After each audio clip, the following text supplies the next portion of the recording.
검은 하늘이 찢어질 듯 퍼붓는 빗줄기가 고속도로의 아스팔트를 집어삼킬 기세로 맹렬하게 쏟아져 내리고 있었고, 달리는 차창 밖 풍경은 그저 흐릿한 회색빛 잔상으로만 스쳐 지나갈 뿐이었다. 미래 그룹의 회장 강도진은 최고급 세단의 뒷좌석에 깊숙이 몸을 파묻은 채 피로가 덕지덕지 내려앉은 눈꺼풀을 힘겹게 들어 올리며 창밖을 응시했는데, 빗소리가 만들어내는 소음이 차 안의 정적을 기이하게 침범하고 있었다. 서울 본사에서 예정된 긴급 이사회까지는 아직 2시간이나 더 달려야 했지만, 그의 머릿속은 이미 경영권 방어를 위한 수많은 시나리오와 냉혹한 계산들로 가득 차 과부하가 걸리기 일보 직전의 상태였다.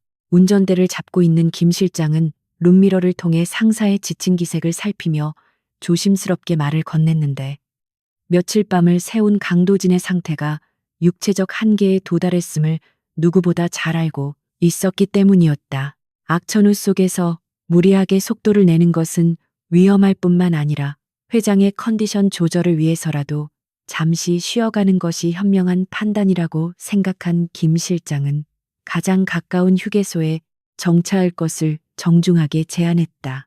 강도진은 잠시 침묵을 지키다가 무겁게 고개를 끄덕였는데, 이는 단순한 휴식이 아니라 복잡하게 얽힌 생각의 실타래를 잠시 끊어내기 위한 전략적인 멈춤이 필요했기 때문이었다.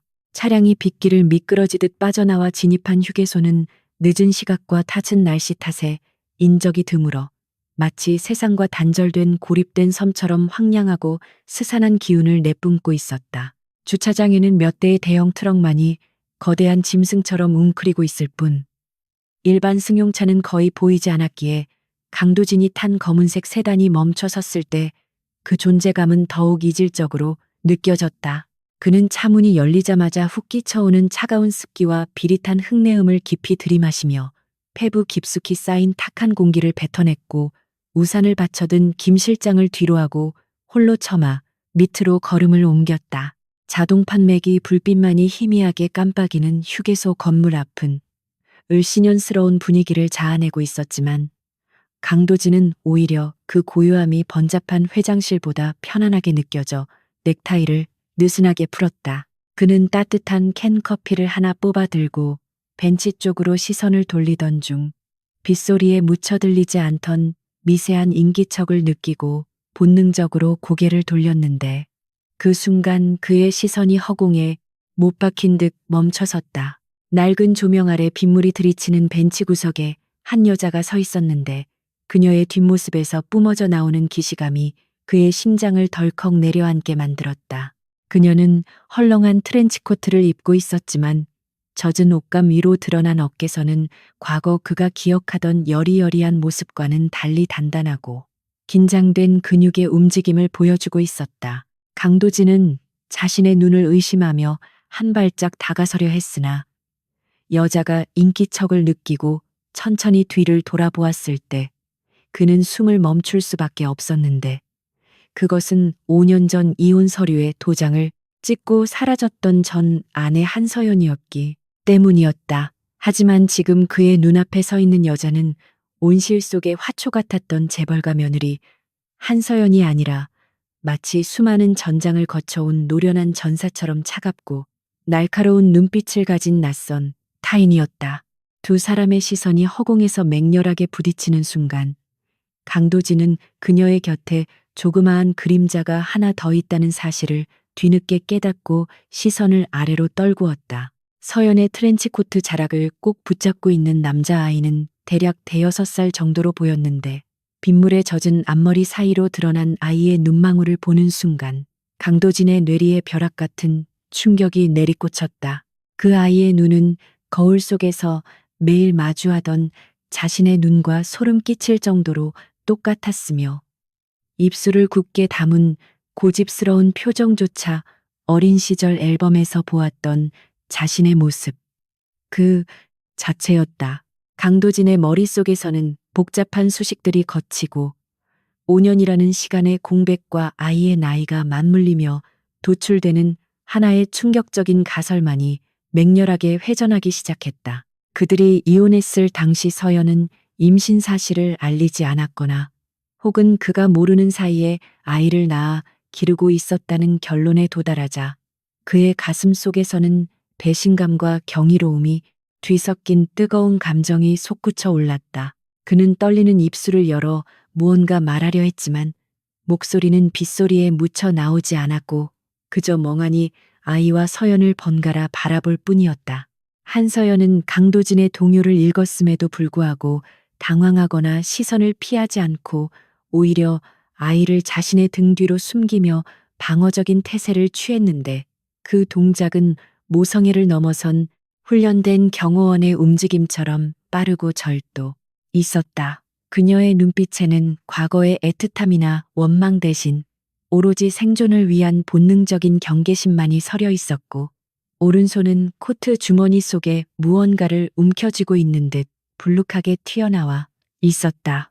강도진은 그녀의 태도가 단순한 전 남편에 대한 거부감이 아니라 지금 이 장소에 실제하는 어떤 위협에 대한 반응임을 직감적으로 알아차렸다. 그때 휴게소 주차장 반대편 어둠 속에서 엔진을 끄고 대기 중이던 검은색 승합차의 문이 거칠게 열리며 건장한 사내 서너 명이 우비를 뒤집어 쓴 채 내리는 모습이 강도진의 시야에 포착되었다. 그들은 평범한 여행객이라기에는 지나치게 살벌한 기운을 풍기고 있었고 허리춤에는 둔탁한 금속성 물체를 숨기고 있는 듯 걸음걸이가 부자연스러웠는데 그들의 시선은 정확하게 한서연과 아이를 향하고 있었다. 강도진은 본능적으로 그들이 서연을 쫓고 있는 사냥꾼들이라는 사실을 깨달았고 자신이 알던 세상과는 전혀 다른 위험한 세계가 그녀를 둘러싸고 있음을 감지했다. 강도진의 날카로운 눈썰미는 사내들 중 리더로 보이는 자의 손목에 새겨진 독특한 문신을 놓치지 않았는데 그것은 뒷골목 해결사들이나 기업 사냥꾼들이 주로 고용하는 용병, 집단의 상징과 흡사했다. 그는 즉시 김 실장에게 신호를 보내려 했으나 한서연이 그보다 한 발 앞서 움직이기 시작했다는 사실에 다시금 놀라움을 금치 못했다. 그녀는 아이를 안아 올리는 대신 낮은 목소리로 아이에게 무언가 속삭였고 아이는 훈련된 병사처럼 재빨리 자판기 뒤쪽에 사각지대로 몸을 숨기는 기민함을 보였다. 한서연은 코트 주머니에서 손을 빼지 않은 채 천천히 사내들을 향해 돌아섰는데 그녀의 등 뒤로 흐르는 빗물조차 얼어붙게 만들 만큼 서늘한 살기가 뿜어져 나오고 있었다. 강도진은 자신이 알던 연약한 아내가 5년이라는 시간 동안 도대체 어떤 지옥을 겪었기에 저토록 변모했는지 짐작조차 할 수 없어 혼란스러웠지만 지금 당장은 의문을 품을 시간이 없었다. 사내들은 강도진의 존재를 눈치채지 못한 듯 오직 서연을 포위망에 가두는 데 집중하며 거리를 좁혀오고 있었고 빗줄기는 점점 더 거세져 시야를 가렸다. 강도진은 자신의 위치가 사내들의 측면을 칠 수 있는 유리한 지점임을 파악하고 조용히 김 실장이 대기하고 있는 차량 쪽으로 손짓을 보내 경호원들을 호출했다. 그는 재벌 그룹의 총수로서 수많은 위협을 겪어왔기에 위기 상황에서의 대처 능력이 탁월했고 무엇보다 자신의 핏줄일지도 모르는 아이와 전 아내가 눈앞에서 위험에 처하는 것을 방관할 생각이 추호도 없었다. 그는 비에 젖은 구두 굽소리를 죽이며 천천히 그러나 확실하게 사내들의 뒤쪽으로 접근하기 시작했다. 한서연은 포위망이 좁혀오는 상황에서도 미동조차 하지 않고 사내들의 움직임을 예리하게 관찰하고 있었는데 그녀의 시선은 상대방의 무게중심과 공격 타이밍을 계산하고 있는 듯했다. 가장 앞장선 사내가 쇠파이프를 꺼내들며 위협적인 제스처를 취하자 서연은 코트 자락을 휘날리며 순식간에 상대의 품으로 파고들어 명치를 가격하는 전광석화 같은 반격을 가했다. 둔탁한 타격음과 함께 거구의 사내가 비명도 지르지 못하고 빗물 웅덩이에 처박히는 광경을 목격한 강도진은 자신의 눈을 의심할 수밖에 없었다. 나머지 사내들이 당황하며 일제히 달려들려던 찰나 강도진의 경호팀이 들이닥쳐 상황을 제압하기 시작했고 휴게소 앞은 순식간에 아수라장으로 변했다.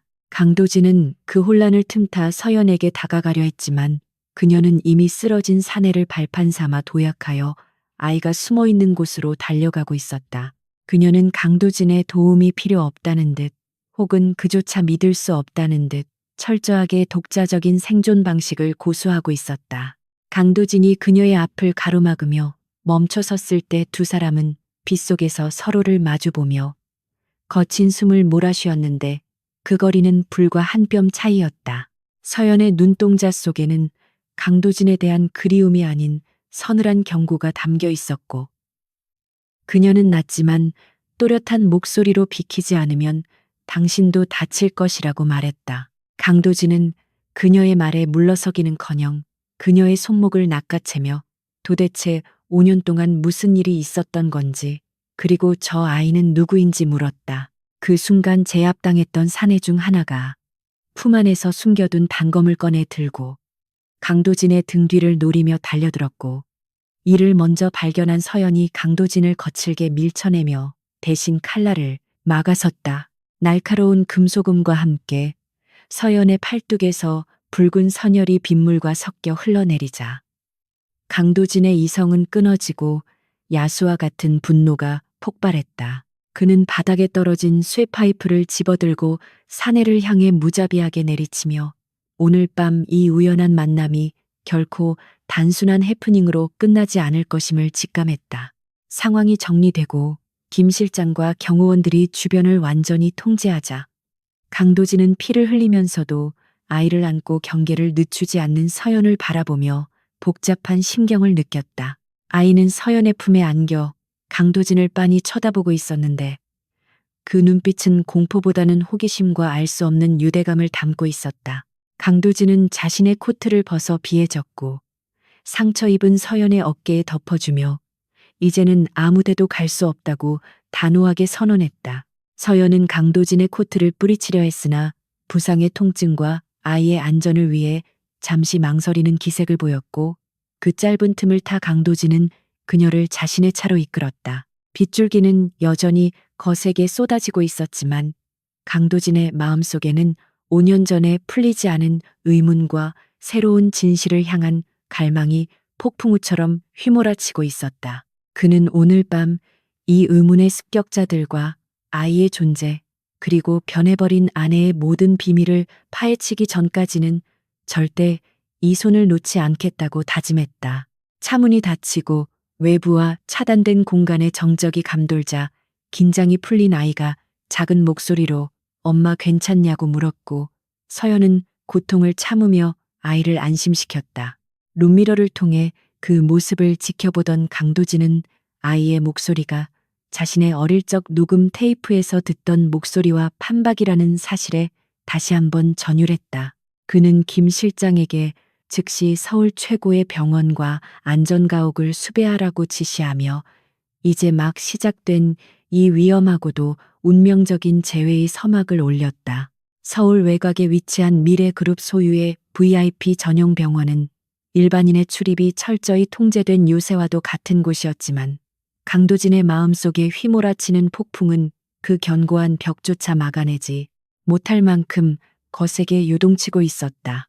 그는 창백한 안색으로 침대에 누워있는 한서연의 모습을 유리창 너머로 응시하며 방금 전 의료진이 전해준 충격적인 진단 결과를 되뇌고 있었는데 그것은 그녀의 몸에 새겨진 수많은 흉터들이 단순한 사고의 흔적이 아니라는 사실이었다. 의사는 그녀의 몸 곳곳에 남겨진 자창과 타박상의 흔적들이 오랜 기간에 걸쳐 축적된 것이라고 설명했고 이는 그녀가 지난 5년 동안 평범한 이혼녀로서의 삶이 아니라 전장의 한복판을 뒹구는 병사와 같은 삶을 살아왔음을 증명하는 끔찍한 증거였다. 병실 한 구석 소파에는 휴게소에서 구조된 아이가 낯선 환경에 겁을 먹은 듯 웅크리고 잠들어 있었는데 강도진은 그 아이의 잠든 얼굴에서 자신의 어린 시절을 투영해보며 가슴 한구석이 옥죄어 오는 고통을 느꼈다.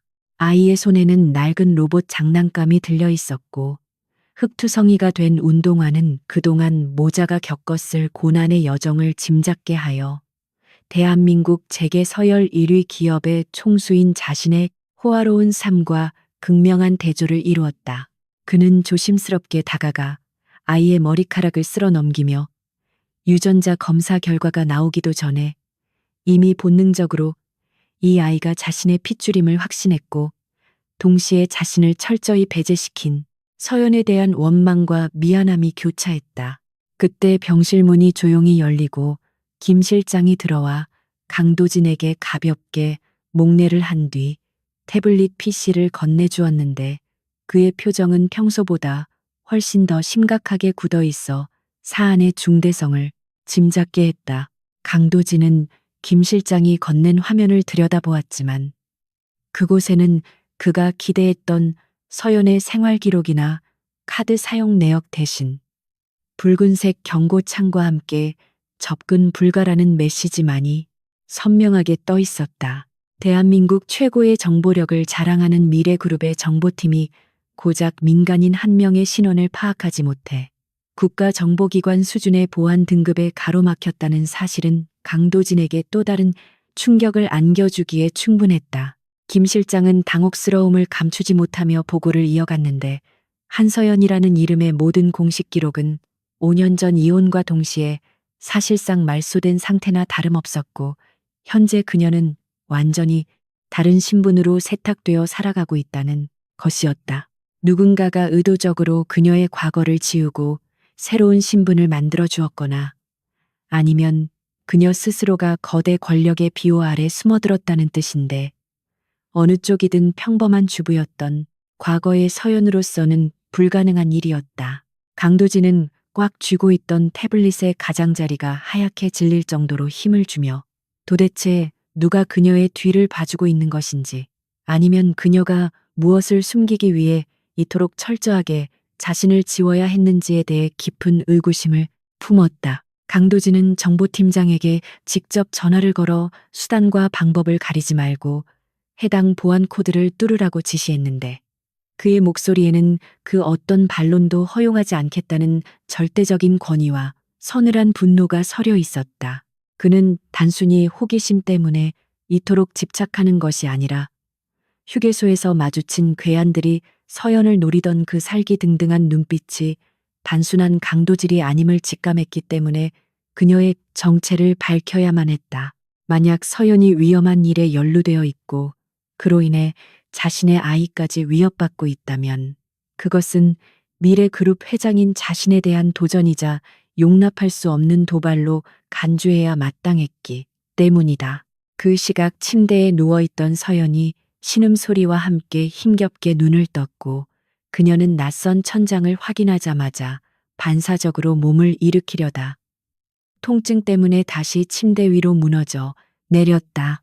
강도진은 통화를 급히 마무리하고 그녀에게 다가가 안정을 취하라고 말했지만 서연은 그의 손길을 거칠게 뿌리치며 경계심 가득한 눈빛으로 아이가 어디 있는지부터 확인하려 들었다. 소파에서 잠든 아이를 확인하고 나서야 비로소 안도의 한숨을 내쉬는 그녀의 모습에서 강도진은 모성의 뒤에 숨겨진 절박함을 엿보았고 그녀가 지금 얼마나 벼랑 끝에 몰려 있는지를 뼈저리게 느낄 수 있었다. 서연은 링거 바늘을 뽑아버리려 하며 당장 이곳을 나가겠다고 고집을 피웠는데 강도진은 그런 그녀의 어깨를 단단히 붙잡고 지금 나가면 휴게소의 놈들에게 다시 표적이 될 뿐이라며 냉정하게 현실을 지적했다.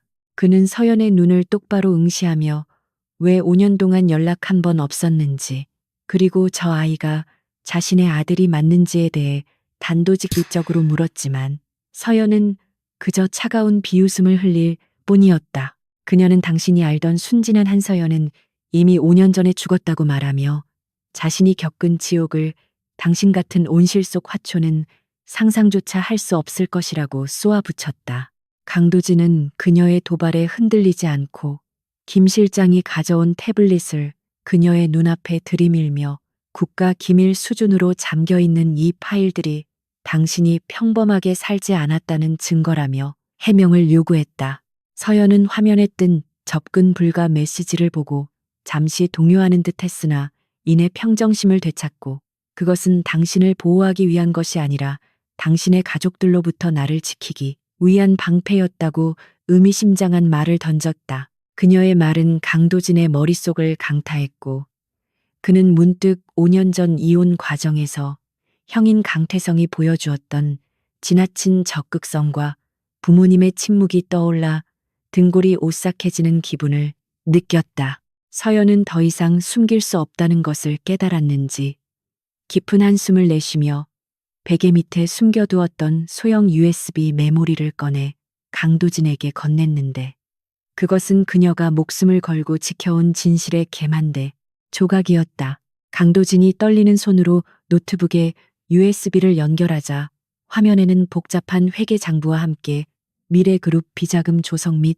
불법 승계 계획이라는 제목의 보고서가 나타났다. 놀랍게도 그 보고서의 작성자는 외부 감사가 아닌 코드네임 앨리스, 즉 한서연 본인으로 되어 있었고 그녀는 지난 5년간 사설 탐정이자 금융 범죄 조사관으로서 그룹의 어둠을 파헤치고 있었던 것이다.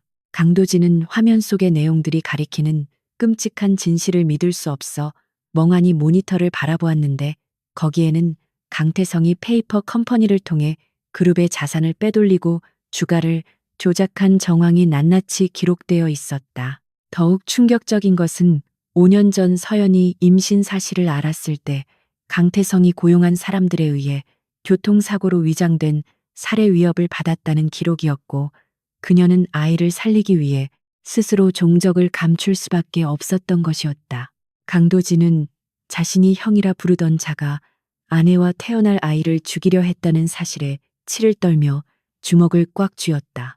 서연은 담담한 목소리로 자신이 살아남아 아이를 낳고 기르면서 복수를 다짐했다고 고백했는데 그녀의 눈빛에는 더 이상 과거의 연약함은 찾아볼 수 없었고 오로지 목표를 향한 집념만이 불타오르고 있었다. 그녀는 강도진에게 이 자료는 빙산의 일각일 뿐이며 강태성이 노리는 것은 단순히 경영권이 아니라 그룹 전체를 공중분해시켜 해외 자본에 팔아넘기려는 매국적인 음모라고 경고했다.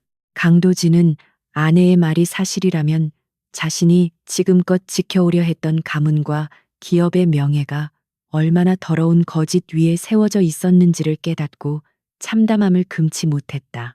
그때 병실 밖 복도에서 소란스러운 소리가 들려오더니 검은 양복을 입은 사내들이 의료진을 밀치고 병실 쪽으로 접근하는 기척이 느껴졌는데 김 실장이 다급하게 무전으로 상황을 알렸다. 강태성이 심어놓은 첩자가 병원 내부에 있었던 것이 분명했고 그들은 서연과 아이를 제거하고 증거를 인멸하기 위해 병원 보안 시스템마저 무력화시킨 상태였다.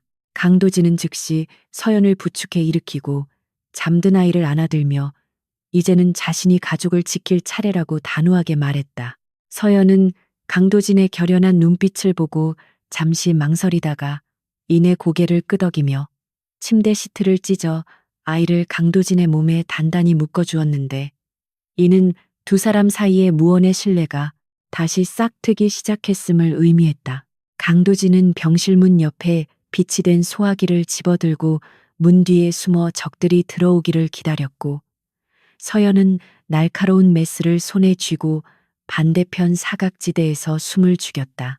5년 전 헤어졌던 부부가 이제는 서로의 등을 맞대고 거대한 적과 맞서 싸우기 위한 전우로서 다시 만난 순간이었다.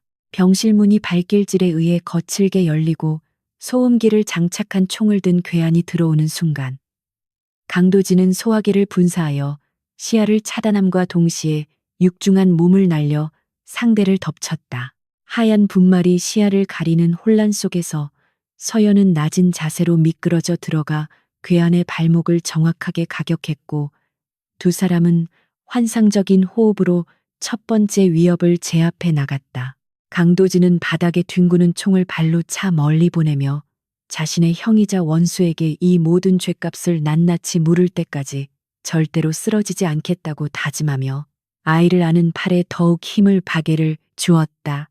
병원의 비상계단을 타고 내려오는 동안에도 귓가를 때리는 경보음 소리가 멈추지 않았고 강도진의 품에 안긴 아이는 두려움에 질려 작게 떨고 있었지만 다행히 울음을 터뜨리지는 않았다. 앞서 길을 트는 한서연의 움직임은 군더더기 없이 깔끔했는데 그녀는 코너를 돌 때마다 사각지대를 확인하고 불쑥 튀어나오는 보안 요원들의 급소를 정확히 가격하여 무력화시켰다. 강도진은 그녀의 손에 들린 메스가 흉기가 아니라 마치 신체의 일부처럼 자연스럽게 움직이는 것을 보며 과거 꽃꽂이를 하던 그녀의 고운 손이 어떻게 살인 기술을 익히게 되었는지 상상조차 할 수 없어 가슴이 먹먹해졌다. 주차장에 대기하고 있던 김 실장이 차량에 시동을 걸어놓고 뒷문을 열자 서연은 주저없이 뒷좌석에 올라탔고 강도진 역시 아이를 안고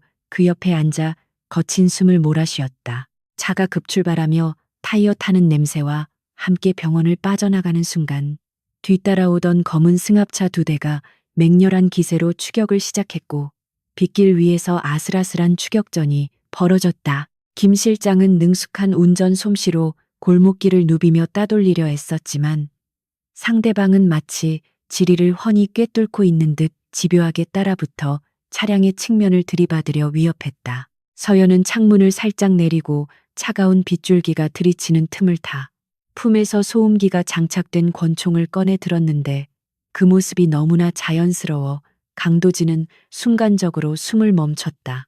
그녀는 흔들리는 차 안에서도 호흡을 가다듬더니 추격해오는 차량의 앞바퀴를 향해 정확하게 방아쇠를 당겼고 펑하는 소리와 함께 선두 차량이 중심을 잃고 가드레일을 들이받으며 전복되었다. 강도진은 대한민국 재벌가의 며느리였던 여자가 전문 킬러나 다름없는 사격 솜씨를 발휘하는 현실을 목도하며 그녀가 지난 5년 동안 겪었을 생존의 무게를 짐작하고 전율했다. 나머지 한 대의 차량이 전복된 동료의 차에 막혀 추격을 멈추자 김 실장은 속도를 더욱 높여 도시의 외곽으로 빠져나갔고 차 안에는 무거운 정적만이 감돌았다. 강도진은 여전히 총을 손에서 놓지 않은 채 창밖을 경계하는 서연의 옆모습을 바라보며 그녀의 뺨에 묻은 핏자국을 닦아주고 싶은 충동을 느꼈으나 차마 손을 뻗지 못했다. 품에 안긴 아이는 지쳐서 다시 잠이 들었는데 아이의 속눈썹이 파르르 떨리는 것을 보며 강도진은 이 아이가 겪어야 했던 불안한 삶에 대해 뼈저린 죄책감을 느꼈다. 김 실장이 안내한 곳은 강도진이 비밀리에 관리해 오던 교회의 안전가옥이었는데 숲속 깊은 곳에 자리 잡은 별장은 외부의 시선에서 완전히 차단된 요새와도 같았다. 차에서 내린 서연은 주변의 지형지물을 빠르게 스캔하며 도주 경로와 방어 포인트를 확인하는 등 잠시도 긴장을 늦추지 않는 모습을 보였다. 강도진이 아이를 침실에 눕히고 나오자 서연은 거실 테이블 위에 총을 올려두고 젖은 코트를 벗으며 비로소 그를 똑바로 응시했는데 그녀의 눈빛은 더 이상 도망자의 것이 아니었다. 강도진은 냉장고에서 물을 꺼내 서연에게 건네며 식탁을 사이에 두고 마주 앉았고 무겁게 입을 열어 아이의 이름이 무엇인지 그리고 정말 내 아들이 맞는지 물었다. 서연은 물을 한 모금 마신 뒤 담담한 목소리로 아이의 이름은 한민재이며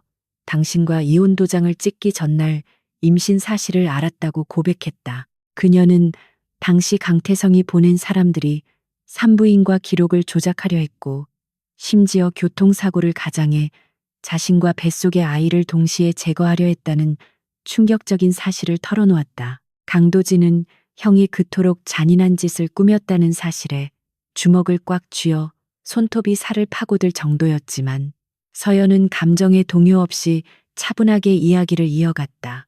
그녀는 아이를 지키기 위해 죽음을 위장하고 해외로 도피했으며 그곳에서 살아남기 위해 용병들로부터 전투 기술을 배우고 금융 범죄를 추적하는 탐정으로 활동하며 강태성의 약점을 모아왔다고 했다. 그녀가 보여준 상처투성이의 손은 그 험난했던 세월을 대변하고 있었고 강도진은 자신이 안락한 회장실에 앉아있는 동안 아내와 아이가 지옥 불속을 걷고 있었다는 사실에 고개를 들 수 없었다. 한편 서울 본사 회장실에서는 강태성이 병원 습격 실패 소식을 보고받고 분노를 참지 못해 고가의 위스키 병을 벽에 던져 산산조각을 내고 있었다.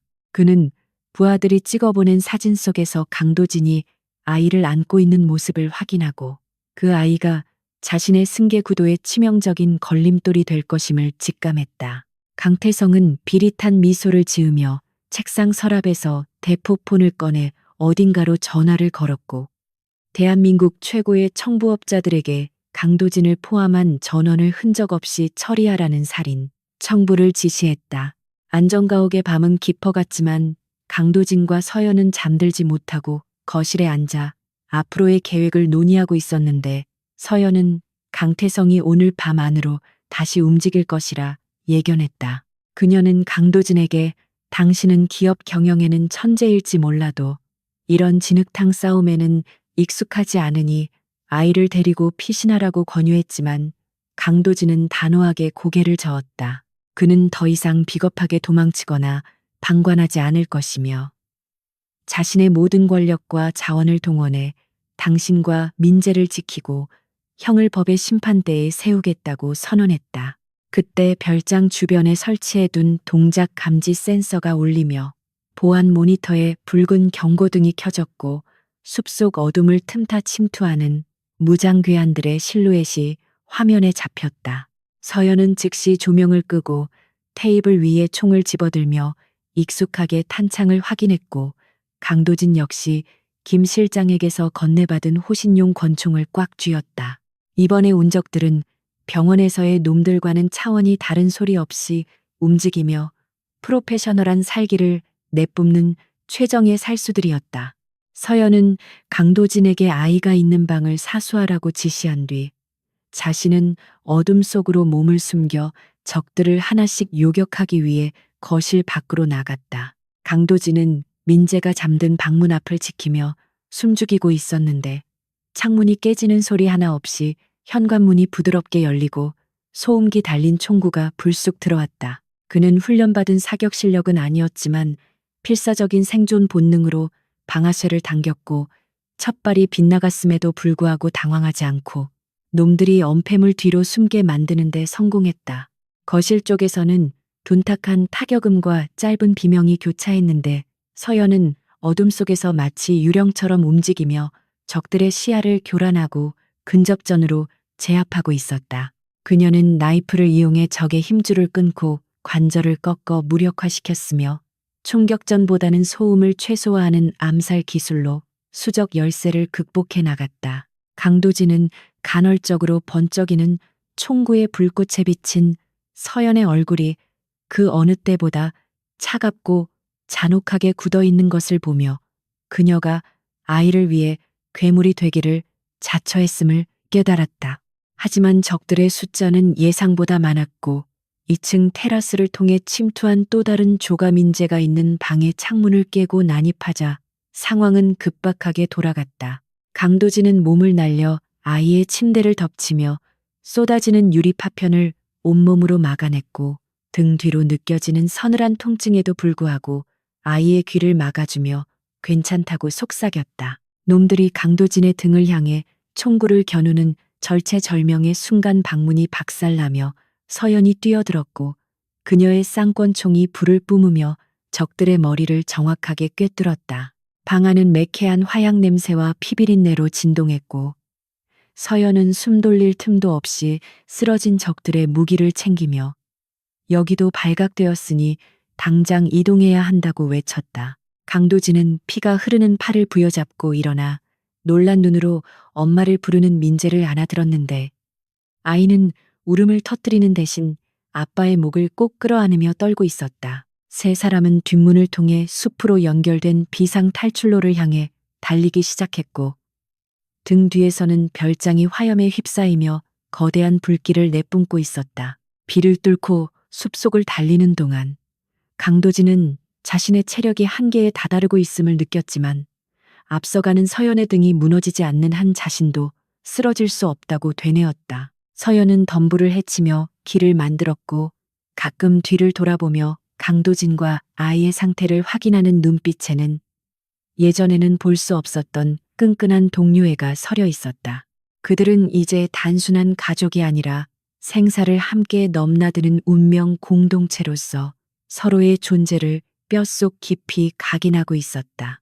숲을 빠져나와 미리 숨겨둔 예비 차량에 탑승했을 때 동쪽 하늘에서는 희미하게 여명이 밝아오고 있었지만 그들의 전쟁은 이제 막 시작된 것이나 다름없었다. 강도진은 백미러로 불타는 별장 쪽을 바라보며 자신의 안일했던 과거를 저 불길 속에 모두 태워버리고 냉혹한 현실의 지배자로 다시 태어나겠다고 다짐했다.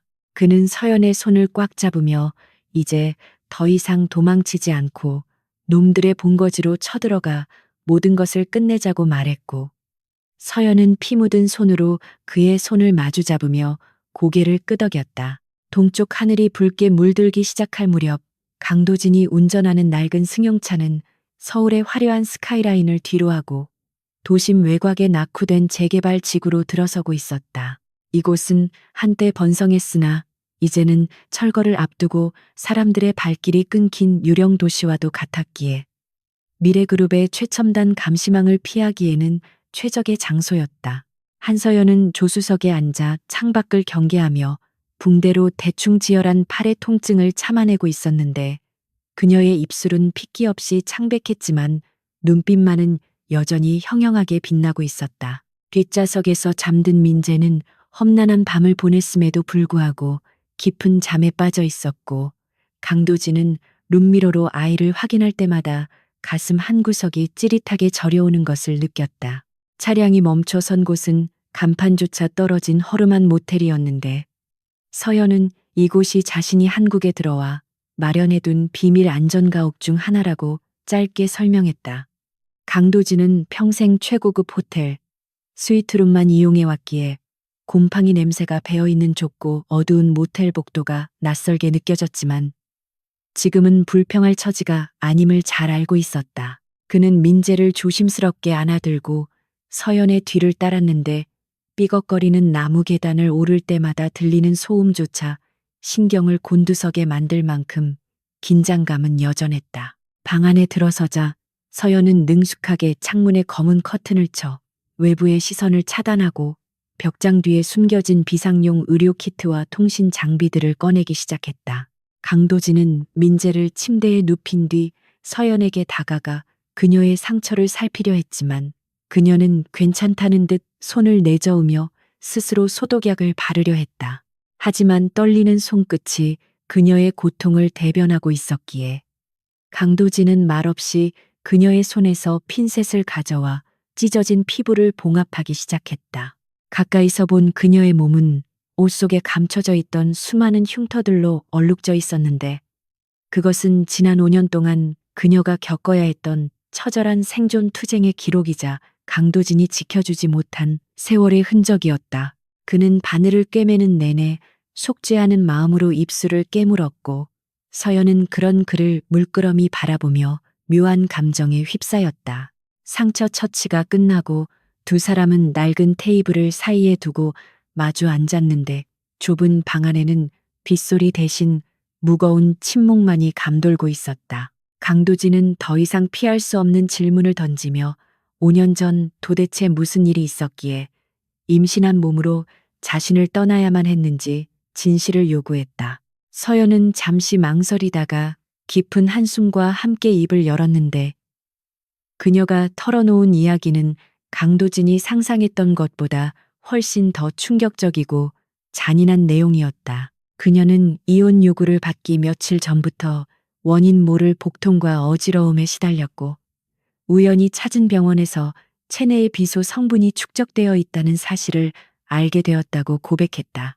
당시 서연은 단순한 식중독이나 과로라고 생각했지만 강태성의 측근이 의사에게 거액의 돈을 건네며 진료 기록을 조작하려던 현장을 목격하고 모든 것이 계획된 살해 시도였음을 깨달았다고 했다. 그녀가 임신 사실을 알게 된 것도 바로 그 무렵이었는데 강태성은 동생인 도진에게 아이가 생길 경우 자신의 입지가 좁아질 것을 우려해 사전에 싹을 자르려 했던 것이었다.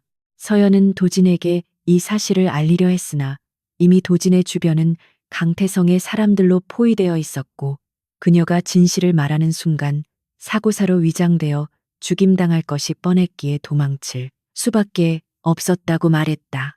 강도진은 형이 자신을 견제하는 것은 알고 있었지만 설마 핏줄인 조카와 재수 씨를 독살하려 했을 정도로 타락했을 줄은 꿈에도 몰랐기에 엄청난 충격에 휩싸였다. 그는 분노로 인해 온몸을 떨며 책상을 내리쳤고 자신이 회사 일에 파묻혀 가족을 등한시하는 동안 아내가 고립무원의 상태에서 죽음의 공포와 싸워야 했다는 사실에 절망했다. 서연은 그때의 선택이 당신을 버린 것이 아니라 아이를 살리기 위한 유일한 방법이었다고 말하며 눈가에 고인 눈물을 애써 참아냈다. 그녀는 해외로 도피한 후에도 강태성이 보낸 살인 청부업자들의 추격을 피해야 했고 그 과정에서 살아남기 위해 스스로를 독하게 단련시켜야만 했다. 강도진은 서연의 손을 조심스럽게 잡으며 늦었지만 이제라도 자신이 모든 것을 바로잡고 강태성에게 피해 대가를 치르게 하겠다고 맹세했다. 하지만 서연은 고개를 저으며 강태성은 법이나 여론으로 심판할 수 있는 상대가 아니라고 냉정하게 지적했는데 그는 이미 정재계와 검찰까지 매수한 상태라 합법적인 방법으로는 털끝 하나 건드릴 수 없다는 것이었다. 그녀는 우리가 이기기 위해서는 그가 예상치 못한 방법, 즉 그가 만들어 놓은 어둠의 규칙 안에서 그를 무너뜨려야 한다고 주장했다. 이것은 단순한 복수극이 아니라 거대한 악의 카르텔을 해체하는 전쟁임을 의미했다. 강도진은 서연의 말에 동의하며 자신이 가진 회장으로서의 권한과 자금력, 그리고 서연이 가진 정보력과 전투 능력을 합친다면 승산이 있을 것이라고 판단했다. 그는 즉시 스위스 비밀 계좌에 접속하여 자금을 확보하고 과거 선대회장 시절부터 은밀하게 운용되던 비공식 정보 라인을 가동하기 시작했다. 서연 역시 자신이 모아온 강태성의 비리 파일들을 꺼내놓으며 그가 그룹의 자금을 세탁하여 불법 무기 거래와 마약 밀매에 투자하고 있다는 결정적인 증거를 제시했다. 두 사람은 이제 부부라는 이름 대신 생사를 함께하는 가장 강력한 파트너로서 손을 맞잡았다. 그들이 목표로 삼은 것은 강태성이 매달 주최하는 비밀 경매 행사였는데 그곳은 전 세계의 범죄 조직과 부패한 권력자들이 모여 불법적인 거래를 하는 장소이자 강태성의 비밀 장부가 보관된 곳이었다.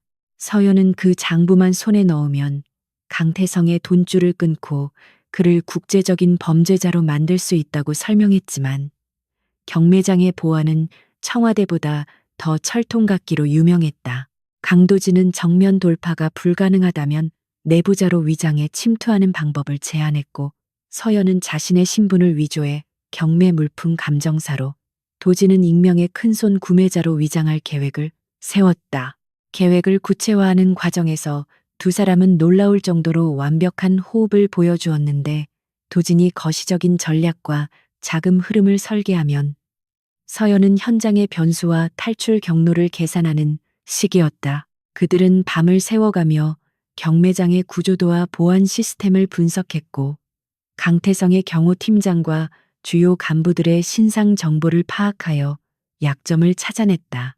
이 과정에서 강도진은 서연이 지난 5년간 얼마나 치열하게 공부하고 준비해왔는지를 다시 한번 깨닫고 그녀에 대한 존경심마저 느끼게 되었다. 그녀는 더 이상 누군가의 보호를 필요로 하는 존재가 아니라 누군가를 지킬 수 있는 강인한 리더로 성장해 있었다.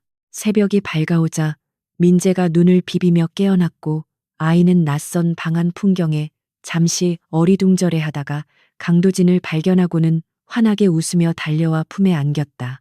강도진은 아이를 안고 들어올리며 따뜻한 체온을 느꼈고 이 작은 생명이 주는 묵직한 책임감이 그를 더욱 강하게 만들었다. 서연은 그 모습을 지켜보며 잠시 굳어있던 표정을 풀고 희미한 미소를 지었는데 그것은 아주 오랜만에 느껴보는 가족의 온기였다. 민재는 아빠에게 로봇 장난감을 보여주며 자랑했고 강도진은 아이의 눈높이에 맞춰 놀아주며 잠시나마 전쟁 같은 현실을 잊을 수 있었다. 하지만 평화로운 시간도 잠시 서연의 정보원으로부터 경매가 오늘 밤에 열린다는 긴급 메시지가 도착하자 방 안의 공기는 다시 팽팽하게 긴장되었다. 준비할 시간이 턱없이 부족했지만 기회는 이번 한 번뿐이었기에 그들은 지체 없이 행동에 나서기로 결심했다. 강도진은 김 실장에게 연락해 민재를 안전하게 보호할 수 있는 믿을 만한 장소를 수배하도록 지시했고, 서연은 미리 숨겨둔 무기와 장비들을 챙기며 전투 준비를 서둘렀다. 아이와의 짧은 작별 인사는 가슴 아팠지만 그들은 아이의 미래를 위해 반드시 살아서 돌아와야만 했다. 강도진은 아이의 이마에 입을 맞추며 아빠가 나쁜 사람들을 혼내주고 금방 돌아올 테니 엄마 말 잘 듣고 있으라고 약속했다. 민재는 울먹이면서도 의젓하게 고개를 끄덕였고 서연은 아이를 꼭 안아주며 사랑한다고 속삭였다. 김 실장이 도착하여 아이를 데리고 떠나는 모습을 지켜보며 두 사람은 서로의 눈을 바라보고 무언의 결의를 다졌다. 이제 그들에게 남은 것은 뒤를 돌아보는 것이 아니라 오직 앞을 가로막는 모든 것을 부수고 나아가는 것뿐이었다. 작전을 위해 옷을 갈아입은 두 사람의 모습은 마치 영화 속 주인공들처럼 세련되고 위험해 보였는데 강도진은 맞춤 정장의 도청 장치를 숨겼고 서연은 드레스 자락 아래 단검과 소형 권총을 감추었다. 그들은 낡은 모텔을 나서며 서로의 손을 굳게 잡았고 그 맞잡은 손에서 전해지는 온기는 차가운 밤 공기 속에서도 그들을 지탱해주는 유일한 버팀목이었다. 강도진은 운전석에 앉아 시동을 걸며 오늘 밤 강태성의 제국을 무너뜨리고 잃어버린 5년의 시간을 되찾겠다고 다짐했다. 차량이 어둠 속으로 미끄러져 들어가며 도심을 향해 질주하기 시작했고 그들의 눈앞에는 화려하지만 썩어빠진 욕망의 도시가 괴물처럼 입을 벌리고 기다리고 있었다. 강도진과 한서연 한때는 서로에게 상처만 주었던 두 사람이 이제는 등을 맞댄 전사가 되어 적진의 심장부를 향해 돌진하고 있었다. 폭풍전야의 고요함 속에서 엔진 소리만이 그들의 심장 박동처럼 거칠게 울려 퍼졌고 운명의 주사위는 이미 던져졌다. 검은 리무진이 서울의 지하 세계를 지배하는 비밀 클럽 엘리시움의 육중한 철문 앞에 미끄러지듯 멈춰 섰을 때 밤 공기는 마치 납덩이처럼 무겁게 가라앉아 있었다. 강도진은 넥타이를 매만지며 차창 밖으로 보이는 화려하지만 기괴한 네온 사인을 응시했는데 이곳은 대한민국 상위 1%만이 출입할 수 있는 타락의 온상이자 강태성의 비자금 저수지로 통하는 입구였다. 옆자리에 한서연은 등 파인 붉은 드레스를 입고 있었지만 그 우아한 실루엣 아래에는 언제든 적의 숨통을 끊을 수 있는 치명적인 무기들이 숨겨져 있음을 강도진은 알고 있었다. 그녀의 눈빛은 사교계의 귀부인을 연기하고 있었지만 동공 깊은 곳에서는 사냥감을 노리는 맹수의 살기가 희미하게 번뜩이고 있어 그를 긴장하게 만들었다. 두 사람이 차에서 내리자 거구의 보안 요원들이 앞을 가로막으며 신분 확인을 요구했는데 그들의 눈빛은 방문객을 손님이라기보다는 잠재적인 위협으로 간주하고 있었다. 강도진은 태연하게 위조된 VIP 초대장을 건네며 오만할 정도로 당당한 태도를 유지했고 서연은 그의 팔짱을 끼며 자연스럽게 몸을 밀착해 의심의 시선을 분산시켰다. 보안 검색대를 통과하는 순간 금속 탐지기가 미세하게 반응했으나 서연은 매혹적인 미소와 함께 핸드백의 금속 장식을 가리키며 요원들의 판단력을 흐려놓는 기질을 발휘했다. 강도진은 그녀의 능수능란한 연기에 감탄하며 과거 자신이 알던 순진한 아내가 어떻게 이토록 치밀한 스파이로 변모했는지 다시금 혀를 내둘렀다.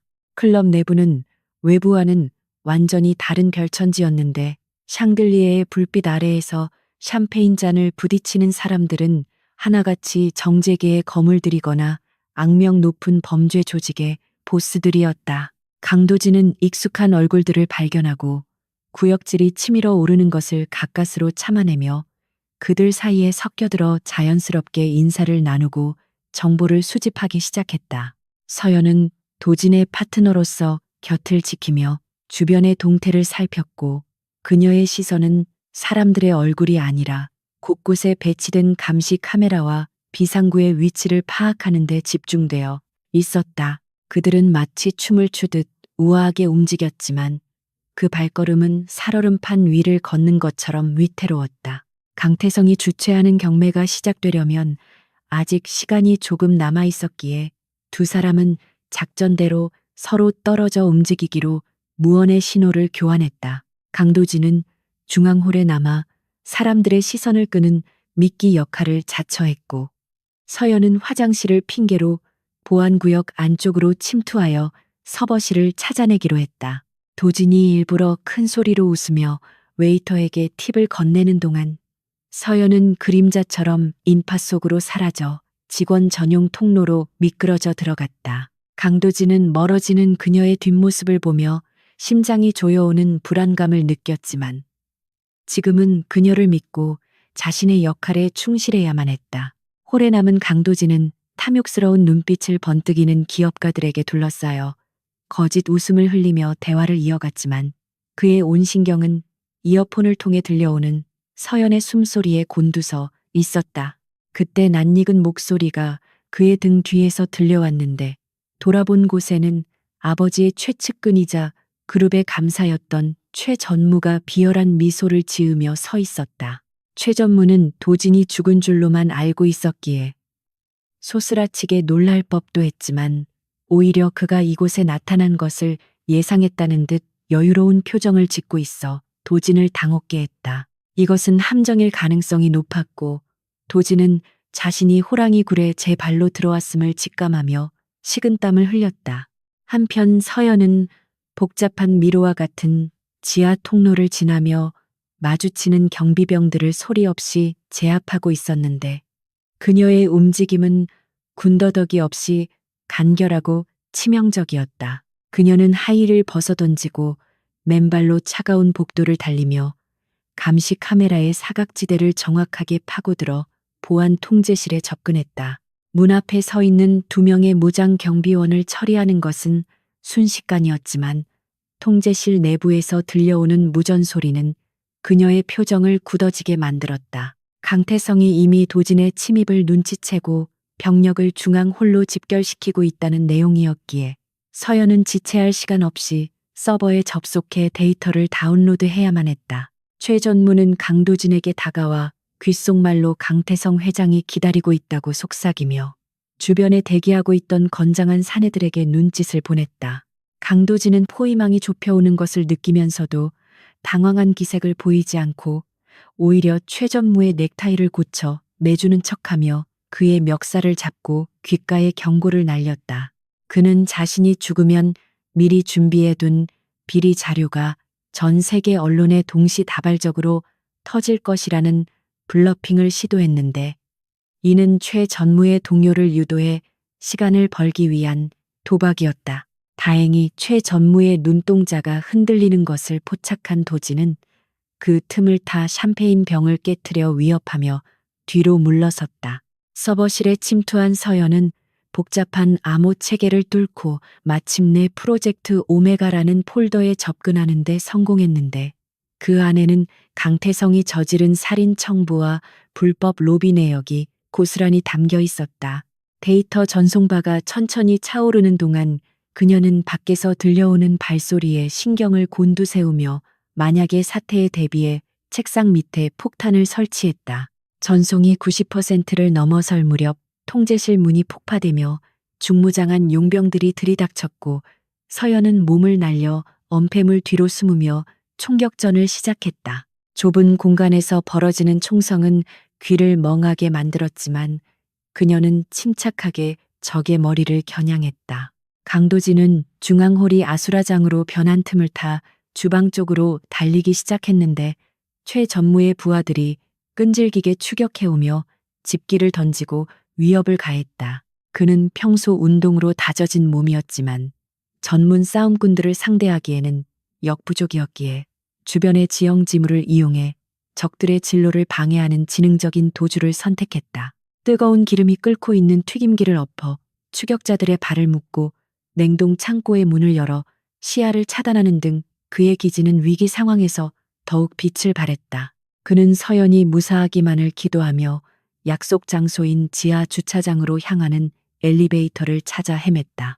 서연은 마지막 데이터를 USB에 담아 챙긴 뒤 연막탄을 터뜨려 시야를 가리고 환풍구를 통해 통제실을 빠져나왔는데 온몸이 땀과 그을음으로 범벅이 되어 있었다. 그녀는 도진과의 통신이 끊어진 상태에서 직감에 의존해 그가 있을 곳을 찾아 움직였고 복도 끝에서 적들에게 포위된 도진을 발견하자 망설임 없이 창문을 깨고 난입했다.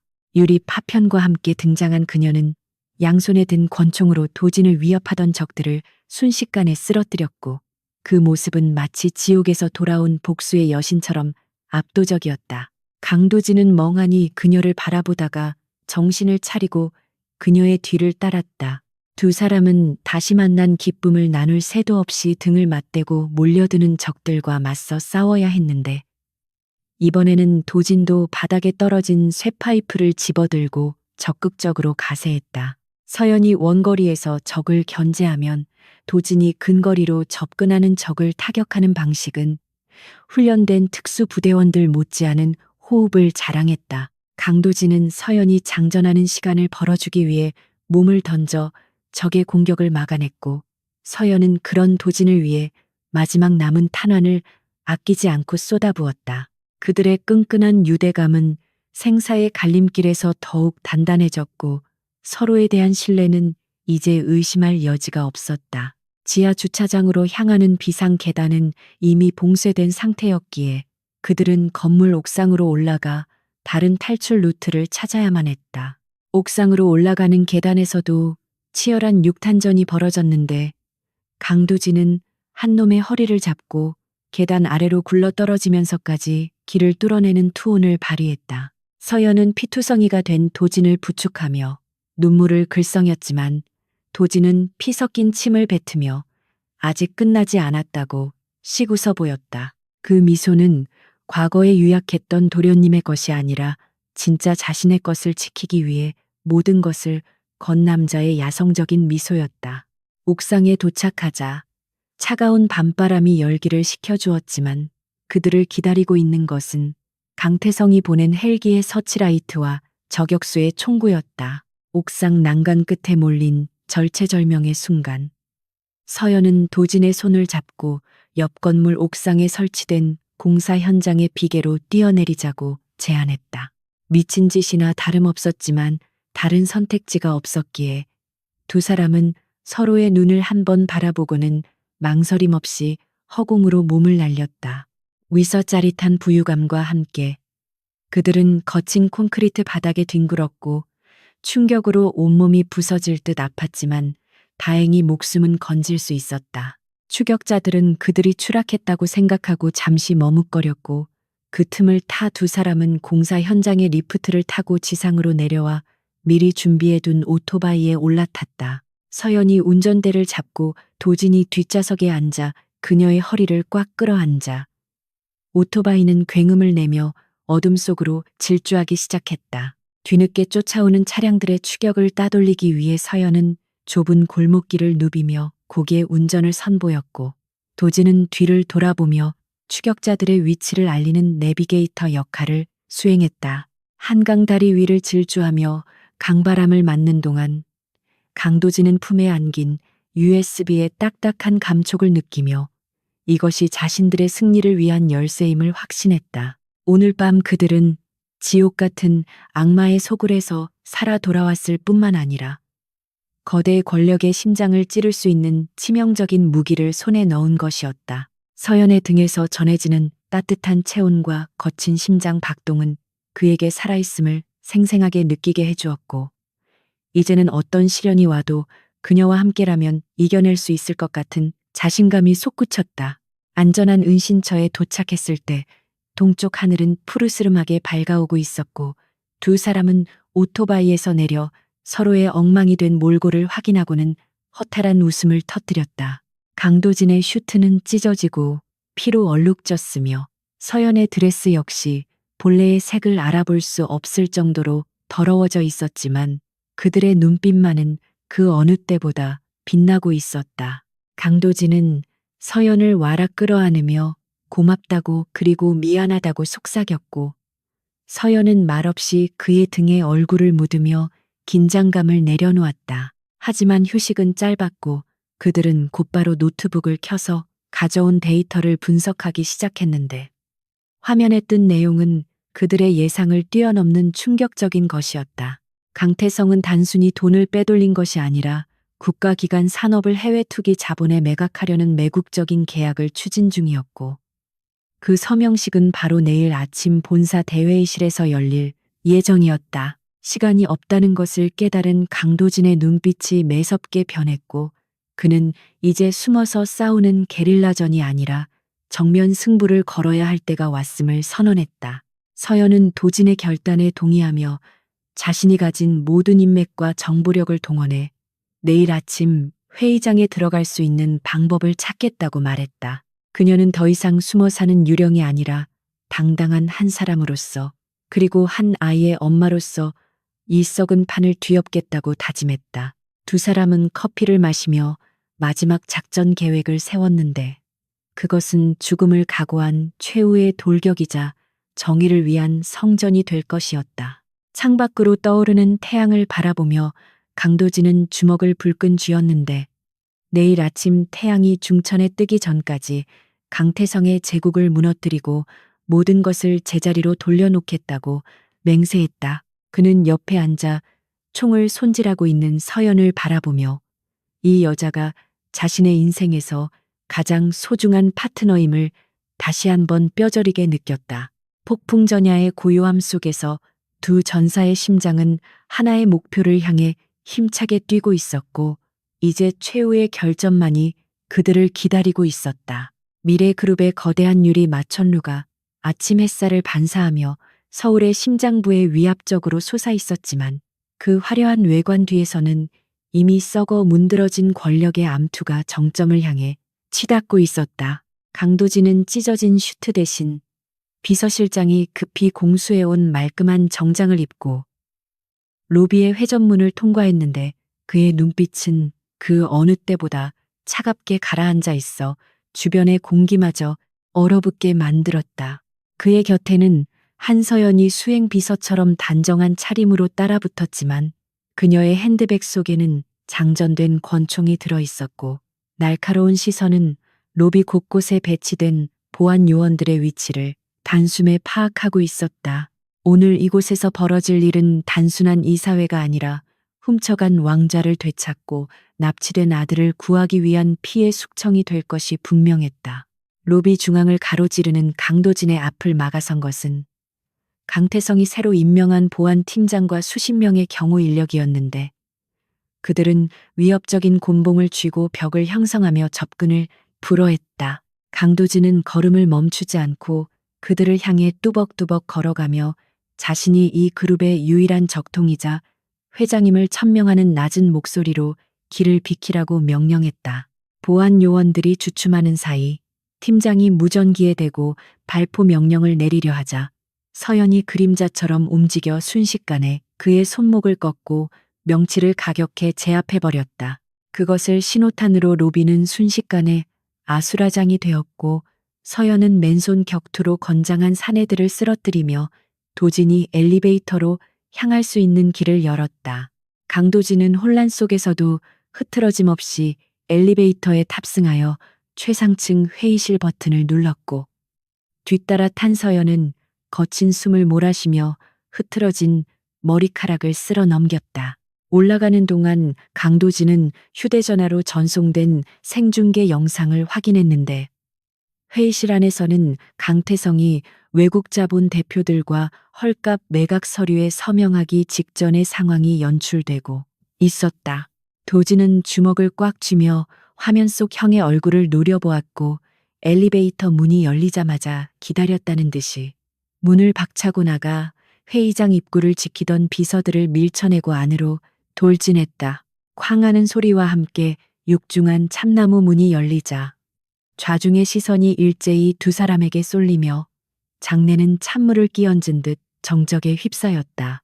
강태성은 서명을 멈추고 펜을 내려놓으며 비릿한 미소를 지었는데 그는 전혀 당황한 기색 없이 마치 기다렸다는 듯이 리모컨을 들어 벽면에 대형 스크린을 켰다. 화면이 바뀌자 옥상 헬기장에 묶여있는 어린 민재의 모습이 나타났고 아이의 몸에는 붉은색 타이머가 돌아가는 폭발물 조끼가 입혀져 있어 보는 이들을 경악하게 만들었다. 강도진은 심장이 뱉는 듯한 충격에 비틀거렸고 서연은 비명을 삼키며 입을 틀어막았지만 눈빛만은 맹수처럼 형형하게 불타올랐다. 강태성은 광기 어린 목소리로 경영권 포기 각서에 지장을 찍고 스스로 옥상에서 뛰어내린다면 아이만은 살려주겠노라고 잔인한 제안을 던지며 낄낄거렸다. 이사회 멤버들이 공포에 질려 웅성거리는 사이 강도진은 책상 위에 가져온 USB를 던지며 이것이 강태성의 모든 범죄 증거라고 외쳤지만 사람들의 귀에는 들어오지 않는 듯했다. 서연은 도진의 팔을 잡고 눈짓으로 신호를 보냈는데 그것은 협상이 아니라 무력으로 돌파해야 한다는 무언의 메시지였다.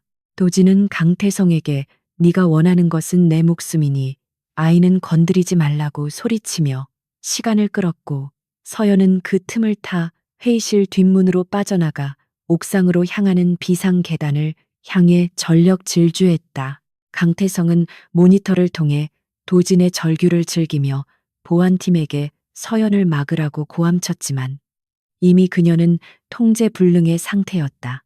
옥상으로 향하는 복도는 강태성의 친위대인 무장 용병들이 지키고 있었고 서연은 좁은 통로에서 그들과 일대 다수의 처절한 사투를 벌여야만 했다. 그녀는 권총을 사용하여 선두의 적을 쓰러뜨린 뒤 떨어뜨린 적의 소총을 낚아채 응사하며 한 걸음씩 앞으로 나아갔다. 탄창이 바닥나자 그녀는 망설임 없이 총을 버리고 나이프를 꺼내 들었는데 그녀의 움직임은 모성애가 빚어낸 초인적인 힘으로 가득 차 있어 그 누구도 막을 수 없었다. 피투성이가 된 채 마지막 용병을 쓰러뜨린 서연은 옥상 출입문을 어깨로 들이받아 열었고 거센 바람과 함께 헬기 프로펠러 소리가 고막을 때리는 옥상의 풍경이 펼쳐졌다. 한편 회의실에 남은 강도진은 강태성이 방심한 틈을 타 넥타이핀에 숨겨둔 소형 마이크를 켜고 건물 전체 방송 시스템에 강태성의 자백을 송출하기 시작했다. 그는 강태성을 도발하며 5년 전의 살인 미수와 비자금 조성 사실을 스스로 말하게 유도했고 흥분한 강태성은 자신의 권력을 과시하며 모든 범죄 사실을 떠벌렸다. 이 목소리는 건물 내 모든 직원과 로비에 대기 중이던 기자들에게 생생하게 전달되었고 강태성의 파멸은 돌이킬 수 없는 현실이 되었다. 당황한 강태성이 뒤늦게 상황을 파악하고 권총을 꺼내 도진을 겨누었지만 도진은 물러서지 않고 그를 향해 걸어갔다. 옥상에서는 서연이 민재를 붙잡고 있는 강태성의 오른팔이자 킬러인 사내와 대치하고 있었는데 아이는 공포에 질려 울지도 못한 채 파들파들 떨고 있었다. 킬러는 폭파 스위치에 손가락을 걸고 다가오면 누르겠다고 협박했지만 서연은 흔들리지 않는 눈빛으로 그의 미간을 겨냥했다. 바람이 거세게 불어 조준이 쉽지 않은 상황이었지만 그녀는 호흡을 멈추고 아이와의 행복했던 기억을 떠올리며 방아쇠를 당겼다. 타항하는 총성과 함께 킬러의 손에 들린 기폭 장치가 박살나며 튕겨나갔고 서연은 그 틈을 놓치지 않고 달려들어 아이를 감싸 안고 바닥으로 굴렀다. 회의실에서 총성이 울리고 강도진이 어깨에 총상을 입으며 쓰러졌지만 그는 고통을 무시하고 달려들어 강태성을 덮쳐 바닥에 넘어뜨렸다. 두 형제는 바닥을 뒹굴며 주먹을 교환했는데 그것은 우아한 재벌가의 싸움이 아니라 생존을 건 야수들의 진흙탕 싸움이었다. 강도진은 피 섞인 침을 뱉으며 강태성의 멱살을 잡고 들어올려 유리창 너머로 밀어붙였고 겁에 질린 강태성은 살려달라고 비굴하게 애원하기 시작했다. 그때 경찰 특공대가 헬기 레페를 타고 창문을 깨고 진입하여 두 사람을 포위했고 도진은 그제야 강태성을 놓아주며 거친 숨을 몰아쉬었다.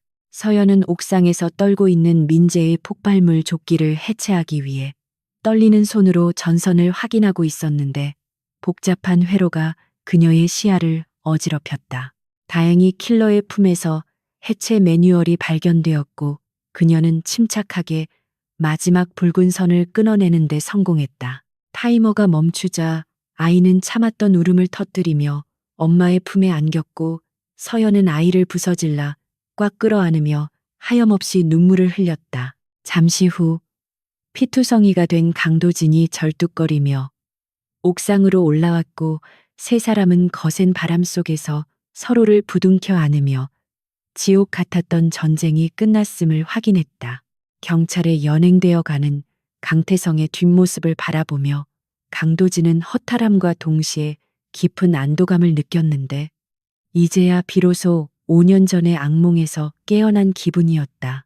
그는 서연의 어깨를 감싸고 민재의 머리를 쓰다듬으며 이제 다시는 누구도 우리를 갈라놓을 수 없다고 다짐했다. 빌딩 아래에서는 수많은 취재진의 카메라 플래시가 터지고 있었지만 그들의 눈에는 오직 서로의 얼굴만이 보일 뿐이었다. 비로소 찾아온 평화는 상처투성이었지만 그만큼 더 단단하고 값진 것이었다.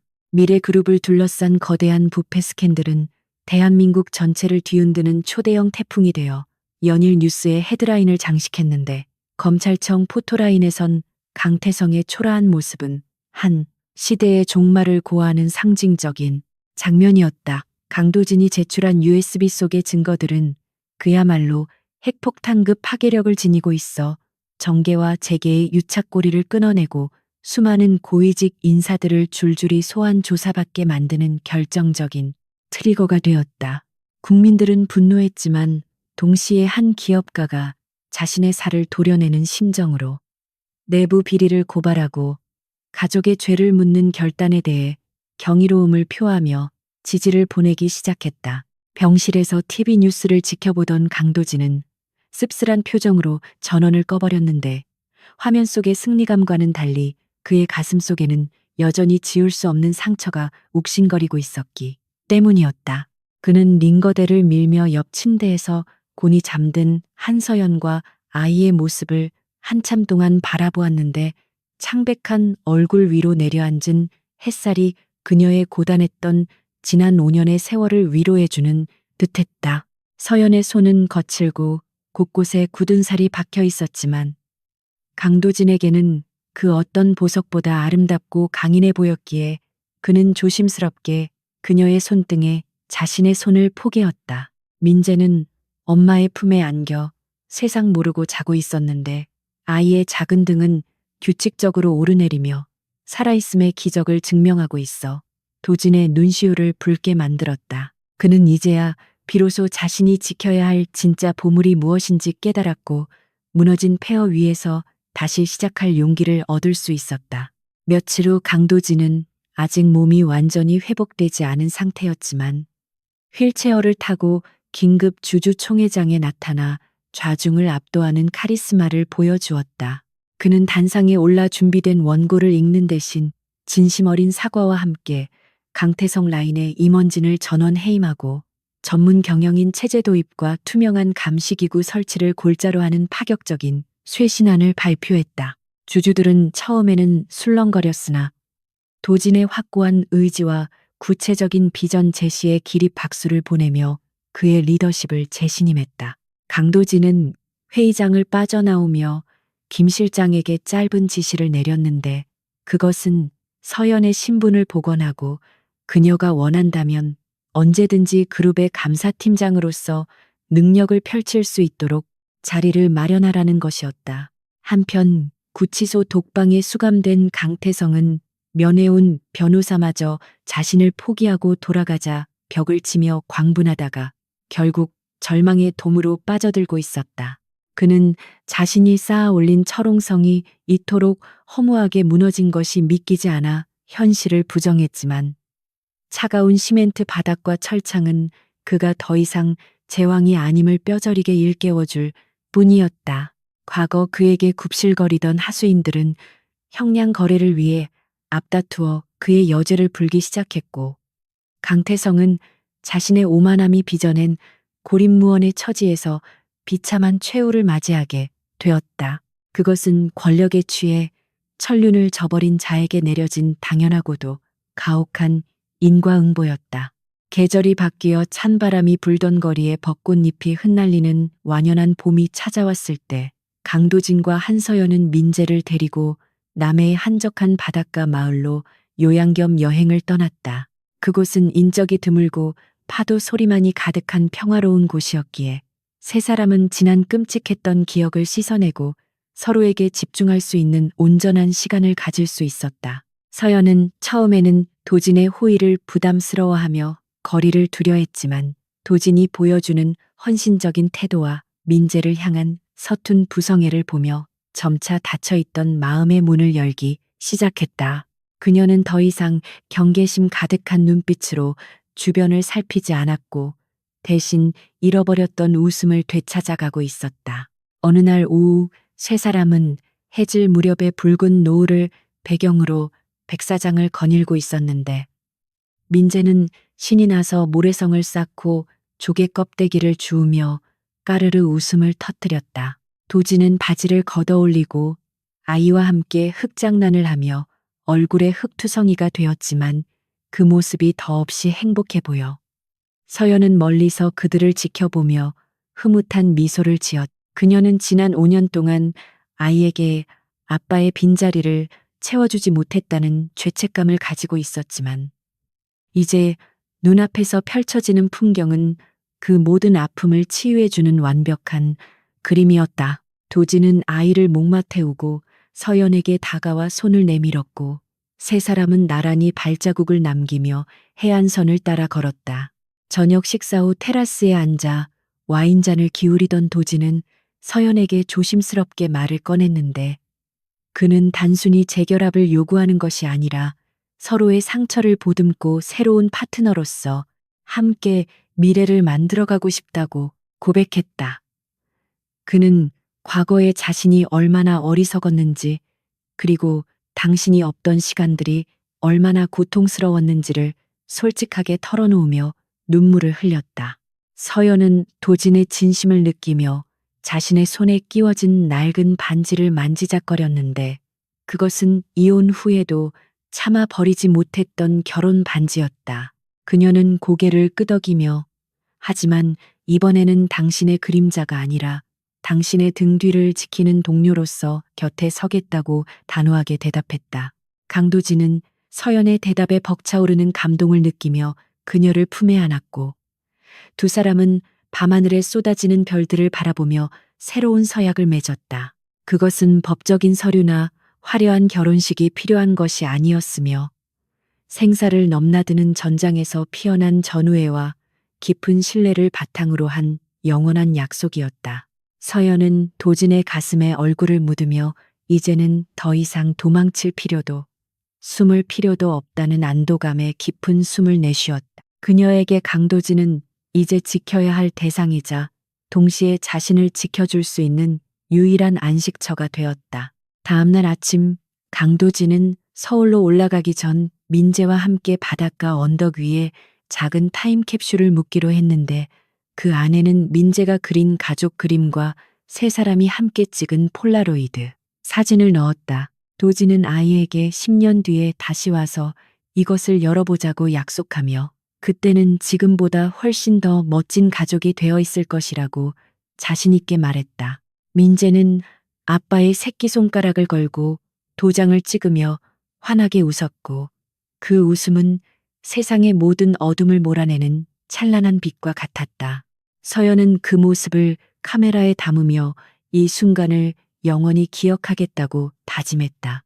서울로 돌아오는 차 안에서 강도진은 운전대를 잡고 백미러로 잠든 아내와 아이를 확인하며 형언할 수 없는 평온함을 느꼈는데 불과 몇 달 전 빗속의 휴게소에서 느꼈던 절망감과는 완전히 대비되는 감정이었다.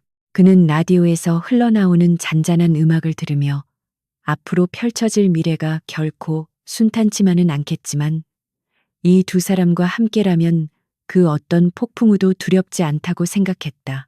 그의 손은 단단하게 운전대를 쥐고 있었고 시선은 흔들림 없이 전방을 향해 곧게 뻗어 있었다. 미래그룹의 본사 로비에 들어선 세 사람의 모습은 당당하고 빛이 났는데 직원들은 회장과 함께 걷는 강인한 인상의 여성과 그를 닮은 아이를 보며 수군거렸지만 그 시선에는 존경과 호기심이 담겨 있었다. 강도진은 서연의 손을 잡고 로비 중앙을 가로지르며 이제 숨길 것은 아무것도 없다는 듯 고개를 높이 들었다.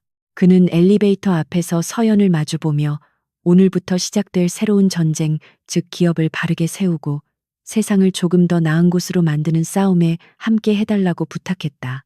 서연은 매력적인 미소를 지으며 고개를 끄덕였고 엘리베이터 문이 열리자 두 사람은 나란히 그 안으로 걸어 들어갔다.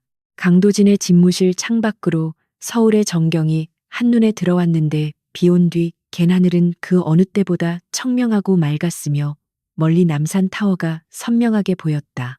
서연은 창가에 서서 그 풍경을 바라보며 자신이 5년 전 떠나야 했던 그 도시가 이제는 다시 돌아와 지켜야 할 터전이 되었음을 실감했다. 강도진이 다가와 그녀의 어깨를 감싸자 서연은 그의 손 위에 자신의 손을 겹치며 조용히 속삭였다. 우리의 이야기는 이제 끝이 아니라 진짜 시작이라고.